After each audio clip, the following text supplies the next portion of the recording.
Is anarchism compatible with human rights?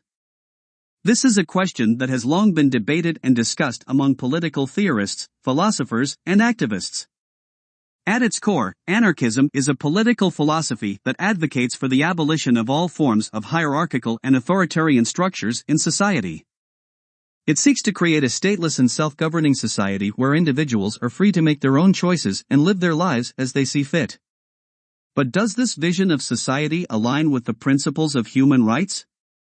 On one hand, anarchism is often associated with ideas such as individual freedom and autonomy, which are central to the concept of human rights. Anarchists believe that people should be free to pursue their own interests and goals, without interference or coercion from the state or other authority figures. This aligns with the fundamental human right to freedom of thought, expression, and association. However, some critics argue that anarchism may not be compatible with certain human rights, such as the right to property. Anarchists reject the concept of private property, believing that it leads to unequal distribution of resources and reinforces class divisions in society. While some anarchists argue that communal ownership and control of resources is a more just and equitable system, others argue that this approach may violate the property rights of individuals. Another area of potential conflict between anarchism and human rights is the issue of collective decision-making. Anarchists advocate for a society where decisions are made through direct democracy and consensus building, rather than through representative institutions or hierarchical structures. While this approach may empower individuals and promote community solidarity, it may also limit the ability of minority groups to have their voices heard and their interests represented.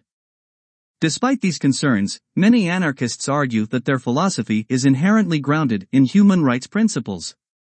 They believe that a truly free and equal society can only be achieved by abolishing oppressive systems of power and creating a world where all individuals have the ability to flourish and live meaningful lives.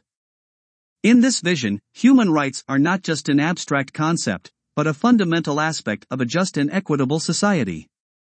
In conclusion, the question of whether anarchism is compatible with human rights is a complex and nuanced one.